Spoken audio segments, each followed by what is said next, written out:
ہے کہ احمد رضا خان صاحب نے اشرف علی تھانوی کے سے متعلق کفر کا فتویٰ دیا، اور یہاں تک بھی انہوں نے ذکر کیا کہ من شک کا فی کفر ہی فقط کفر، اگر کوئی ان کے کفر میں شک بھی کرے گا تو کافر ہو جائے گا۔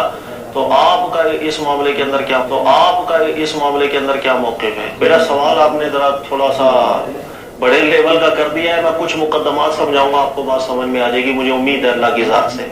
دیکھیے گا، بہت سی کتابیں اور بہت سے علماء ایسے ہیں کہ جنہوں نے ایک دوسرے پر کومنٹس کیے ہوتے ہیں، کسی کے سامنے کوئی مسئلہ آیا، کوئی کسی کتاب کی عبارت ایسی آئی ہے، اس کو دیکھا، اس کو سمجھا، اس کو غلط محسوس کیا، اس حساب سے وہ فتویٰ دے دیتے ہیں۔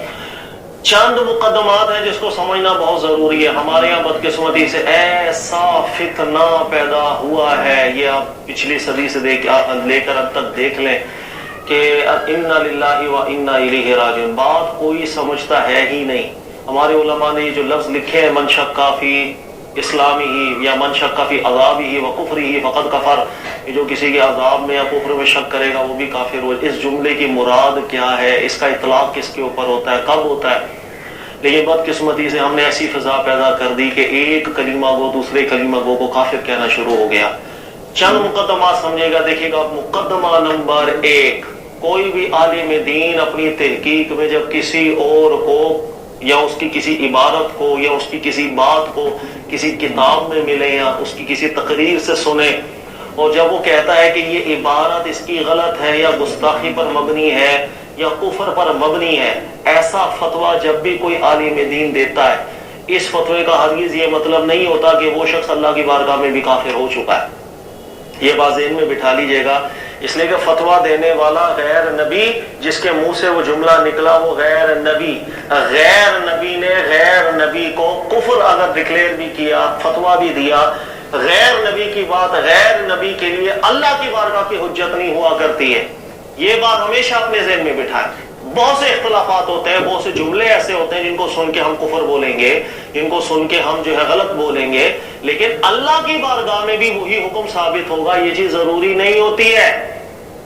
نمبر 2، کسی بھی عالم دین نے اگر کسی شخص کو اس کی کسی عبارت پہ گرفت کر کے بولا ہو کہ یہ عبارت کفر پر مبنی عبارت ہے، اس کا ہرگز یہ مطلب نہیں ہوتا کہ وہ عالم 100% ٹھیک ہو جاتا ہے۔ وہ غلطی بھی کر سکتا ہے، اس کو سمجھ کی غلطی لگ سکتی ہے، فہم کی غلطی لگ سکتی ہے، جس انداز میں وہ دیکھ رہا ہے وہ بات ٹھیک ہے، اس کو دوسرے انداز میں دیکھی جائے گی، وہ بات میں کفر نہیں لگ رہا ہوگا۔ یہ سب چیزوں کا تعلق اجتہاد سے ہوتا ہے، اس بات کو اچھے طریقے سے سمجھیے گا۔ اب میں ایک دو چیزیں آپ کو حدیث سے سمجھاتا ہوں تاکہ ایک بات کلیئر ہو جائے۔ دیکھیے گا، اگر کوئی شخص ہمارے یہاں پر اگر کوئی شخص یہ بولے کہ اگر میں مر جاؤں تو مجھے دفنانا نہیں، میں مر جاؤں تو میری لاش کو جلا جلو کے اس کی راکھ جو ہے نا کچھ پانی میں بہا دینا، کچھ ہوا میں بہا دینا اور کچھ پھینک دینا۔ کوئی اس سے پوچھے کہ آپ ایسی وصیت کیوں کر رہے ہو، اور وہ شخص یہ بولے کہ بھائی اگر تم نے مجھے قبر میں دفنا دیا نا تو اللہ نے میرے کو اٹھانا ہے اور مجھ سے سوال کرنے میں جواب نہیں دے پاؤں گا، لہذا میری لاش کو جلا کے راکھ بنا کے ادھر ادھر پھینک دینا، نہ اللہ مجھے قادر ہو اٹھانے پر، نہ مجھ سے سوال اور میں بچ جاؤں۔ ہمارے یہاں اگر کوئی شخص ایسی بات کرے گا، ایمان سے بتائیے گا، آپ کسی بھی شخص سے جا کے پوچھیں، خود اپنے ذہن میں غور کریں اس کی یہ بات ٹھیک ہے یا غلط ہے۔ آپ سب بول رہے ہوں گے اس کی یہ بات غلط ہے، اس لیے کہ اس کی یہ بات ہمارے بنیادی عقائد کے خلاف ہے۔ اگر اللہ نے کسی سے سوال کرنا ہے مرنے کے بعد تو وہ چاہے جل کے مرا ہو، راکھ بن گیا ہو، دفن ہو، کسی پرندے جانور کے پیٹ میں چلا گیا ہو یا قبر میں ہو، اللہ تو کن فیکون کی شان والا ہے، اللہ اس کو زندہ کر کے سوال کریں گے۔ لیکن اس شخص نے یہ جو جملہ بولا ہے کہ مجھے جلا کے راکھ کر دینا، پھینک دینا تو اللہ نہ مجھے اٹھائے، اس کی یہ بات ظاہراً کفر پر مبنی ہے، اس لیے کہ یہ شخص کہیں نہ کہیں یہ سوچ رہا ہے کہ میں اگر دفن ہو کے قبر میں جاؤں گا تو اللہ تو مجھے اٹھانے پر قادر ہوگا، لیکن اگر راکھ بن کے اڑا دیا جاؤں گا تو اب اللہ مجھے اٹھا نہیں پائیں گے۔ یہی ایک نظریہ نکل رہا ہے، تو یہ نظریہ ٹھیک ہے یا کفر ہے؟ آپ بولیں گے یہ نظریہ کفر ہے، لیکن میں حیران کن بات آپ کو بتا رہا ہوں۔ اللہ کے نبی صلی اللہ علیہ وآلہ وسلم سے ایک روایت صحیح طور پر ثابت ہے، امام بخاری اس کو لائے۔ اللہ کے نبی علیہ الصلوۃ والسلام ایک شخص کے بارے میں بیان کر رہے ہیں کہ اللہ نے ایک شخص کو معاف کر دیا، بخش دیا۔ وہ کون سا شخص تھا؟ اس شخص کے منہ سے کلمہ کفر بھی نکلا اور اس نے ایک بدعت کا عمل بھی کیا، لیکن اللہ نے اس کو بخش دیا۔ کیا واقعہ ہوا؟ اللہ کے نبی علیہ الصلوۃ والسلام فرما رہے ہیں کہ ایک شخص تھا، اس نے وصیت کی اپنے بچوں کے سامنے کہ جب میں مرنے لگوں تو میں جب مر جاؤں تو میری لاش کو دفنانا نہیں، جلا کے راکھ بنا دینا، راکھ کچھ ادھر اڑا دینا، کچھ پانی میں پھینک دینا، اور یہی جملہ کہا کہ اگر اللہ نے میرے کو اٹھا لیا تو میں جواب نہیں دے پاؤں گا، میری زندگی میں گناہ بہت ہے۔ یہ جو جملہ جس شخص نے کہا، مر گیا، اس کے بیٹوں نے وصیت پر عمل کی، اسی طرح کر دیا، اللہ رب العزت نے اس کو پھر بھی زندہ کیا، اور اللہ نے پوچھا کہ تو نے ایسی وصیت کیوں کی تھی؟ اس شخص نے جواب دیا، اللہ بس تیرا خوف میرے دل میں آ گیا تھا، میری زندگی میں کچھ اعمال ایسے رہے تھے کہ میں ڈر گیا تھا کہ میں تیری بارگاہ میں اس کا کیا جواب دوں، اسی ڈر کی کیفیت میں نے یہ وصیت کر دی بچوں کو۔ حدیث کے لفظ ہے اللہ نے اس شخص کی مغفرت کر دی، اللہ نے اس شخص کو معاف کر دیا۔ اب سوال یہ کہ اس شخص نے بظاہر تو کفر کا جملہ بولا، کہ اس کی تو نیت یہ تھی کہ اگر مجھے راکھ بنا کے وہ اڑا دیں گے تو اب اللہ مجھے اٹھا نہیں پائے گا، یہ تو بظاہر وہ غلط بات تھی، کفر کی بات تھی، لیکن اللہ کے نبی علیہ السلام فرما رہے ہیں کہ اس شخص کو اللہ نے معاف کر دیا۔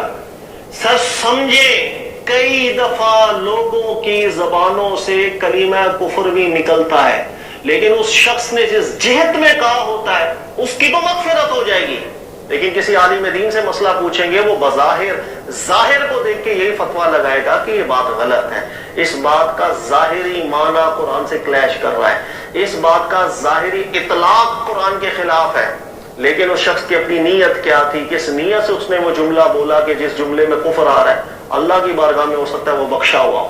یہ میں نے مثال آپ کو اس لیے دی ہے، مقدمہ اچھی طرح سمجھیں، کئی دفعہ لوگوں کے منہ سے ایسے جملے نکلتے ہیں جو کفر ہے، جو غلط ہوگی، کسی عالم دین سے پوچھے، لیکن اس کا ہرگز یہ مطلب نہیں ہوتا کہ اس شخص کو، وہ کلمہ گو، اس مسلمان کو ہم بولیں کہ اللہ کی بارگاہ میں بھی یہ کافر ہی ہو گیا۔ تو کسی شخص کو اللہ کی بارگاہ کا کافر ڈکلیئر کرنا اتنی آسان بات نہیں ہے، اس لیے رسول اللہ صلی اللہ علیہ وسلم فرماتے ہیں، یہ بھی حدیث صحیح ہے، کہ اگر کوئی شخص کسی کو کافر بولتا ہے، دو میں سے ایک کافر تو ہوگا ہی ہوگا، یا وہ کافر تھا تو آپ کی بات سچی بیٹھ گئی، اگر وہ کافر نہیں تھا تو یہ بات آپ کے اوپر لوٹے گی، اس لیے کہ آپ نے کلمہ گو کو کافر کیسے بولا۔ بہت بڑا عیب ہے کسی کو کافر قرار دینا۔ دوسری بات ذہن میں رکھیے گا کہ کبھی کبھی کسی عالم دین سے کوئی اس کی کتاب میں کوئی ایسا جملہ آ جاتا ہے، یا اس کی تقریر میں کوئی ایسا لفظ آ جاتا ہے جس کی بنیاد پر آپ، کوئی ایک عالم تحقیق کر کے بولتا ہے میرے نزدیک یہ عبارت کفر پر مبنی ہے، وہ کفر کا فتویٰ بھی دیتا ہے، ٹھیک ہے، اس کی تحقیق ہے سر آنکھوں پر، اس کو تحقیق تک ہی رکھا جاتا ہے، اس کا ہرگز یہ مطلب نہیں ہوتا اس شخص کو آپ کافر ڈکلیئر کرتے ہیں، لوگوں کے سامنے اناؤنسمنٹ کرتے ہیں وہ کافر تھا، اس کو کافر مانو ورنہ آپ بھی مسلمان نہیں ہے، جیسے ہمارے یہاں کا ماحول بن گیا ہے۔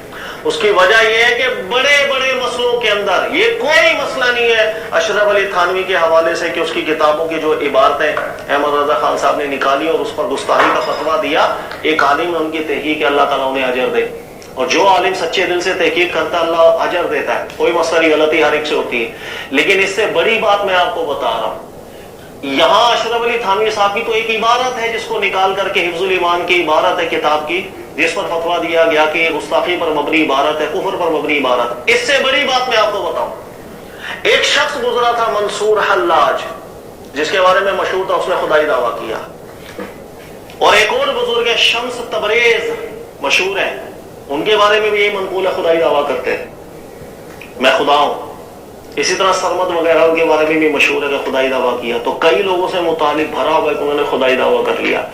منصور حلاج سب سے پہلا شخص تھا جس نے خدائی دعویٰ کر لیا، اور خدائی دعویٰ کر کے بھئی میں خدا، یہ بات مشہور ہوئی، علماء تک گئی، علماء نے کفر کے فتوے دیے، حاکم اسلام تک بات چلی گئی، حاکم اسلام نے اس کو پکڑ لیا، چونکہ جو مرتد ہو جائے آپ کو معلوم ہے ہمارے دین میں اس کی سخت سزا ہے، اس کو بہت قائل کرنے کی کوشش کی منصور حلاج کو، وہ قائل نہیں ہوا، آخر کار اس کو سزا کے طور پر اس فتنے کو بٹھانے کے لیے حاکم نے قتل کروا دیا۔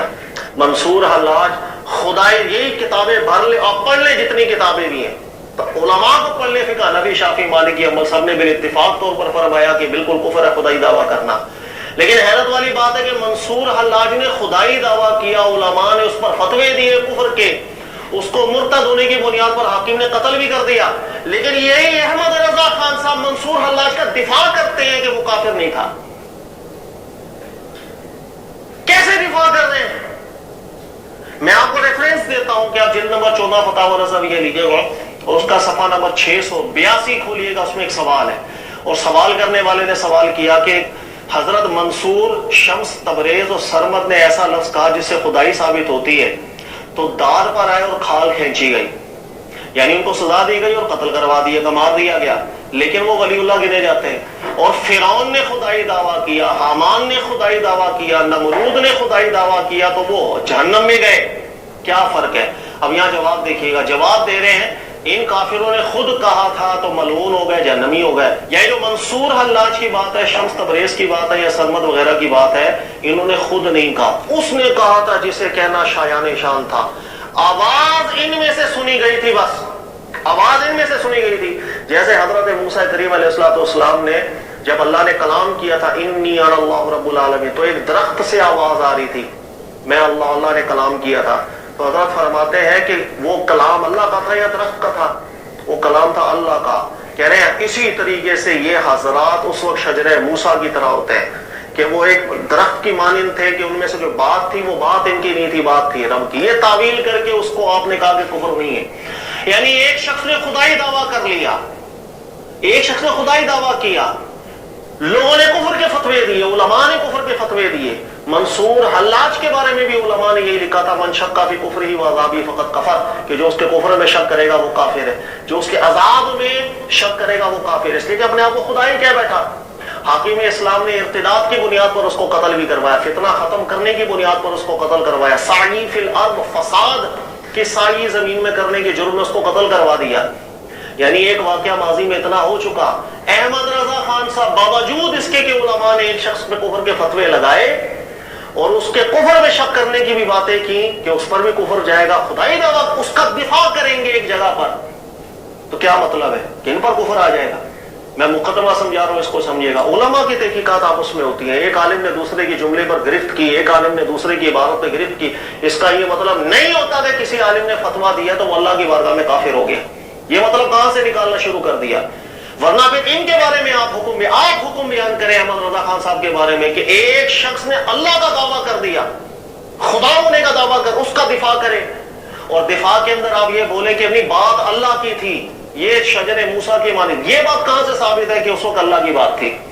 اس پر ثبوت تو چاہیے نا۔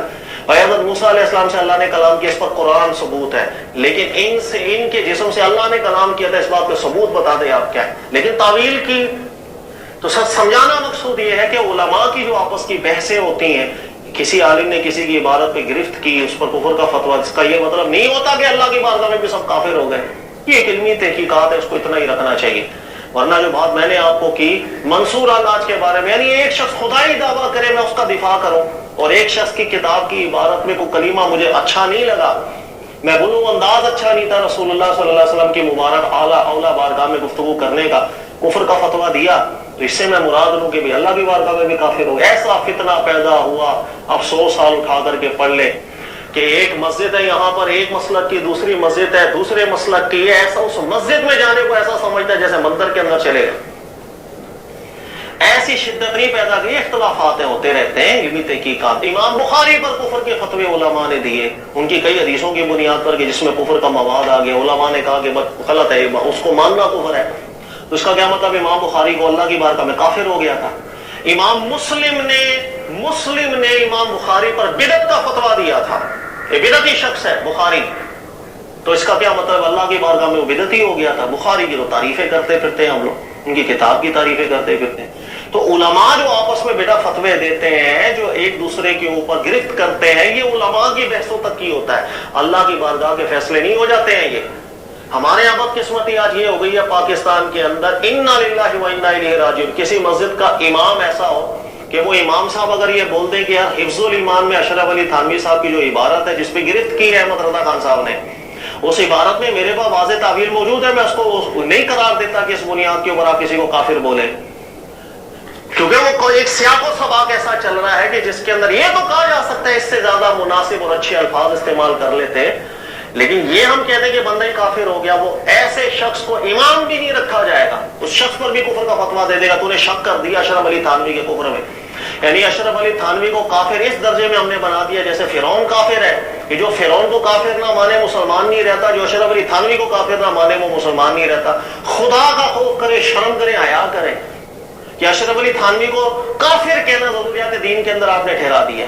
آج کلمہ آپ لوگوں کا شاید یہ بن گیا ہے کہ لا الہ الا اللہ محمد رسول اللہ، کہ رسول اللہ اللہ کے رسول ہے، محمد صلی اللہ اللہ کے رسول، لیکن ساتھ یہ بھی بولے کہ اشرف علی تھانوی کافر ہے.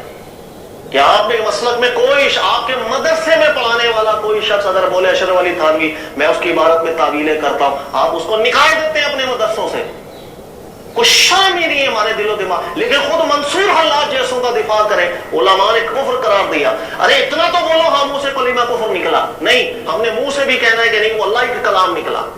اور خود دوسری جگہ پر احمد رضا خان یہ بھی بیان کرے جو دعویٰ کرے اللہ سے کلام کرنے کا کافر ہو جائے، اور یہاں پر اس کو اللہ کا کلام بھی قرار دے. سر علمی تحقیقات کو علمی تحقیقات کے اندر ہی رکھا جائے. امام احمد بن حنبل رحمۃ اللہ تعالی علیہ، معتزلہ کا فتنہ تھا اس وقت، تو وہ قرآن پاک کو اللہ کے کلام کو مخلوق کہنے نہ کہنے کی بحث تھی. تو احمد بن حنبل رحمۃ اللہ تعالی علیہ انہوں نے کئی معاملات کے اوپر کہا کہ تو معتزلی گروہ ہے، ان کی یہ باتیں کفریاں ہیں، یہ باتیں کفریاں ہیں، یہ باتیں کفریاں ہیں. یہ پوری بحث رہتی تھی. اچھا، امام احمد بن حنبل صاحب حج پہ گئے، اور حج پہ گئے تو وہاں مینا کے اندر جو امام تھا وہ تھا معتزلی. امام احمد بن حنبل نے پیچھے ہی نماز پڑھ لی تو آپ کے جو دوست احباب تھے ساتھ، وہ شاگرد جو تھے انہوں نے پکڑ لیا احمد بن حنبل صاحب. تو آپ نے تو ان کی 50 باتوں کو کفر قرار دیا کہ شفاعت کا انکار کرتے ہیں، اس بنیاد پر بھی کفر ہے، فلاں چیز پر بھی کفر ہے، قرآن کو مخلوق کہتے ہیں اس بنیاد پر بھی کفر ہے، اور نماز آپ ان کے پیچھے پڑھیں. تو احمد بن حنبل صاحب نے بھی ان کو سمجھایا کہ کسی بات کو کفر کہنا بہت الگ بات ہو. اللہ کی بارگاہ کے فیصلے ہم تھوڑی کر رہے ہیں، ان کے پیچھے استدلال ہے، وہ غلطی کر رہے ہیں. ہمارے نزدیک وہ استدلال کفر پر مبنی بن رہا ہے بس.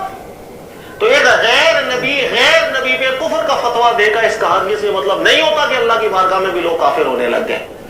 کوئی حیا کیا کرے.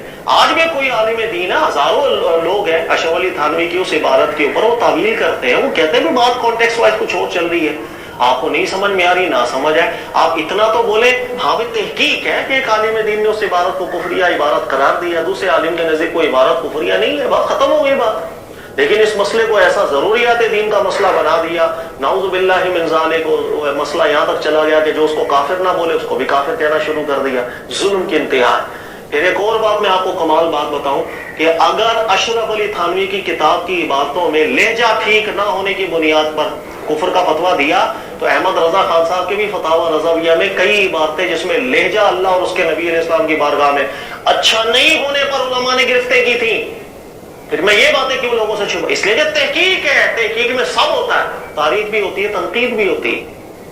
میری تعریف بھی ہوگی، میری تنقید بھی ہوگی. مجھے دونوں چیزیں، جس طرح تعریف کو میں صبر سے برداشت کرتا ہوں، مجھے تعریف کرنا وہ بھی ایک فتنہ ہے، اسی طرح تنقید کو بھی صبر سے برداشت کرنا پڑتا ہے. احمد رضا خان صاحب پر بہت تنقید ہوئی ہے ان کے لہجوں کے اوپر. میں اس کی 2 مثالیں آپ کو دیتا ہوں.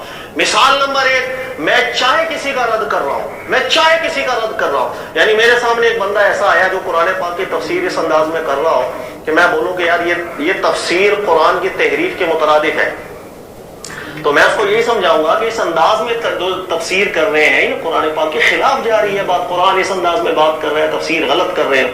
لیکن میں اس کو جواب دینے کے لیے اگر یہ جملہ بولوں، ایمانداری سے آپ بتائیے گا، میں اگر اس انداز میں بولوں کہ آپ جو حرکت کر رہے ہو یہ تحریف ہی ہے، کیونکہ اللہ نے قرآن میں فرمایا یحرفون الکلم عن مواضعہ، کہ لوگ جو یہود ہیں یہ باتوں کو پھیر دیا کرتے تھے، بدل دیا کرتے تھے، تحریف کر دیا کرتے تھے. تو قرآن کی اس آیت میں کیا سینگ لگے ہوئے ہیں؟ یعنی قرآن کی اس آیت میں کیا سینگ لگے ہوئے ہیں؟ کس لہجے کے اندر اگر میں آپ سے گفتگو کروں گا تو آپ کے ہر ایک بندہ، ہر ایک مومن وہ کھڑا ہو کے بولے گا کہ سر آپ بالکل غصے میں ہیں، سر آنکھوں پہ، لیکن یہ گفتگو کا انداز آپ کا ٹھیک نہیں ہے. یہ کیا بات ہے کہ کیا قرآن کی اس آیت میں سینگ لگے ہوئے ہیں؟ یہ کیا بات کر رہے ہیں؟ یہ اللہ کا کلام ہے.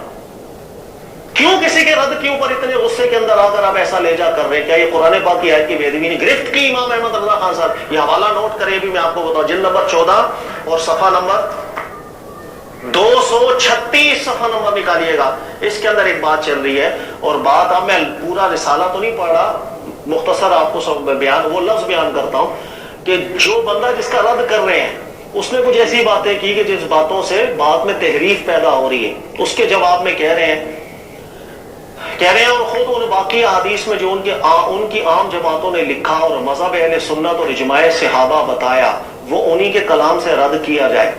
تو کیا یحرفون الکلم عن مواضعہ، یعنی قرآن کی ہے اس کے سر پہ سینگ ہوتے ہیں؟ قرآن پاک نے اسے خصلت یہود بتایا کہ بات کو ادھر ادھر پھیر دیتے ہیں. یعنی انداز اچھا ہے. گرفت کی علماء نے انہیں کہا قرآن پاک کی آیت کے اوپر اس طرح کے جملے آپ کیوں کہہ رہے ہیں کہ ان کے سر پہ سینگ ہوتے ہیں؟ ادب یہ لے جاؤ. لہذا گرفتیں بہت جگہ ہوئی ہیں. ہر عالم کی قابل تعریف بھی ہوتا ہے، قابل تنقید بھی ہوتا ہے. یاد رکھ لیجیے گا صحابہ اکرام لوگوں کو بیان کیا کرتے تھے، بڑی قیمتی بات تھی. اور صحابہ کہتے تھے علماء ائمہ ان کی غلطیوں سے ہمیشہ بچ کے رہنا، اس لیے کہ وہ نبی نہیں ہوتے، وہ درست فتوے بھی دیتے ہیں، لیکن جہاں غلطی کریں گے اگر آپ نے اس غلطی کو نہیں پکڑا تو اس غلطی کی اتباع ہوتی چلی جائے گی، پھر وہ ایک سلسلہ غلط پھیل جاتا ہے، پھر لوگ کو یہ سمجھ رہے ہوتے ہیں یہ دین ہے. لہذا ائمہ جو ہوتی ہے نا، ان کی جو ذلہ قدم ہوتی ہے، اقدام ہوتے ہیں، اسے ہمیشہ بچنا چاہیے. گرفت ان پر بھی ہوئی ہے. اسی طرح میں ایک دوسری مثال آپ کو دے دیتا ہوں. جلد نمبر غالباً 22 کی ریفرنس آپ کے سامنے آ رہا ہوگا. اس کے اندر بھی ایک جگہ پر رد کرتے ہوئے، اس کا کانٹیکس یہ ہے کہ ایک شخص ہے وہ سجدہ تحیت کو جائز بولتا ہے. اس کے نزدیک تعظیمی سجدہ کرنا ہمارے دین میں آج تک جائز ہے. قرآن پاک نے اس کی اجازت دی ہوئی ہے. آدم علیہ السلام کو فرشتوں نے سجدہ کیا، دیگر معاملات عبادت کے سجدے کی ممانعت ہے. وہ سجدہ تحیت کو جائز رکھتا ہے. اس کے رد کے اوپر بات چل رہی ہے. اب وہ بھائی کسی کے بھی رد کے اوپر بات چل رہی ہو، ایک انسان کا لہجہ ہوتا ہے. دیکھیے گا اگر میں مثال سے سمجھاؤں آپ کو، میں آپ کو بیان کر رہا ہوں، اگر آپ نے میرے سامنے ایک دلیل دی اور نہایت فضول قسم کی دلیل دی، اور میں اس دلیل کو کہتے ہوئے یہ بولوں اچھا ابو بکر صدیق رضی اللہ تعالیٰ عنہ کے سامنے یہ بات ہوئی تھی، کہ ابو بکر صدیق کی عقل اتنی بھی نہیں تھی جو اس بات کو سمجھے جو آپ سمجھ گئے. ابو بکر صدیق کی عقل اتنی موٹی تھی، آپ سمجھ گئے وہ نہ سمجھے. حضرت ابو بکر صدیق کی مت اتنی ماری گئی تھی کہ آپ سے بھی زیادہ. یہ میرے جملے آپ بولیں گے نہیں کسی صحابی کی بھی شایع نشان، کیسے گفتگو کر رہے ہیں؟ یہ آپ کیا لہجے کے اندر رد کر رہے ہو کسی کا؟ آپ سیدھا بولو کہ آپ کا مفہوم ٹھیک نہیں ہے، یہ غلطی ہے، قرآن کے خلاف ہے، سنت کے خلاف. لیکن میں کسی صحابی سے متعلق بھی یہ بات کروں گا کہ آپ فلاں صحابی پاگل تھے، ان کی عقل ٹھیک نہیں تھی، آپ سمجھ رہے وہ نہیں، یہ میرا لہجہ ٹھیک نہیں ہے. اور ایک جگہ پر یہی معاملہ ہوا کہ کسی شخص کا رد کرتے کرتے وہ اللہ کے نبی علیہ الصلوۃ والسلام کا مبارک اعلیٰ ذکر کر کے لہجہ ان کا بہت غلط ہو گیا، جو بالکل شایع نشان نہیں بنتا، ادب کے مطابق نہیں بنتا. یہ ریفرنس آپ کے سامنے آ رہا ہوگا، پڑھیے گا، دیکھیے گا. میں آپ کو بتاتا ہوں. یا تو بکر کے نزدیک اللہ نے ایسا بےہودہ بے معنی امتیاز مقرر کیا جس سے رسول تک کو تمیز نہ ہوئی، تو امتیاز کیا خاک ہوا. یا بکر کے گمان میں معاذ اللہ رسول اللہ کی عقل اتنی موٹی ہے کہ بکر کی مت سے بھی گئی گزری ہے کہ خدا کے واضح امتیاز کے بعد بھی تمیز نہ ہوئی. یہ انداز ہے. یعنی میں کسی کے رد پہ بول رہا ہوں، یعنی آپ کے گمان میں لگتا ہے ایسا ہے کہ رسول اللہ کی عقل اتنی موٹی تھی کہ آپ سے بھی گئی گزری نہ کہ ان کو سمجھ میں. یار یہ کیا انداز بیان ہے؟ یا آپ رسول اللہ صلی اللہ علیہ وسلم کی مبارک اعلیٰ بارگاہ میں گفتگو کر رہے ہو. اللہ فرماتا ہے لا تجعلوا دعاء الرسول بینکم کدعاء بعضکم بعضا.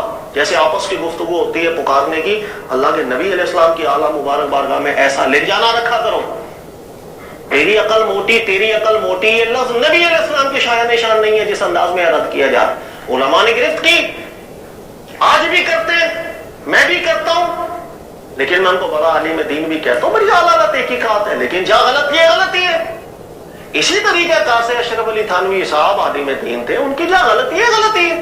تنقید ہوتی ہے ادب کے دائرے میں، تعریف ہوتی ہے ادب کے دائرے کے اندر. جہاں جہاں تحقیقات اعلیٰ درجے کی ہے سبحان اللہ، جہاں عبارت ٹھیک نہیں آئی آپ کہتے ہیں عبارت ٹھیک نہیں ہے، اس کا ظاہر ہے یہ معنی دے رہا ہے، یہ غلط ہے، اس میں یہ تعویل ہے، یہ عبارت عوام کے سامنے نہ لاؤ. لیکن اس بنیاد پر آپ نے اللہ کی بارگاہ کا ایسا کافر بول دیا کہ اس کو جو مسلمان سمجھے وہ بھی کافر ہو گیا. یہ فتنہ و فساد ہمارے دور کا ہے. اس فتنہ و فساد کو نہیں ختم کر سکتے جب تک اہل علم ان اپنی بنیاد ٹھیک کر کے خود سمجھ کے کسی معاملے کو اچھے طریقے سے وہ قدم نہ اٹھائے. لوگوں کو علماء نہیں سمجھانا ہو. میں ہی لوگوں کو اگر یہ سمجھاؤں گا کہ جو اس کے کفر میں شک کرے گا کافر ہو جائے اس عبارت کی بنیاد پر کہ وہ جو فقہا کی عبارت ہے من شک فی عذابہ وکفرہ فقط، یہ عبارت منصور حلاج کے بارے میں بھی علماء نے کہی.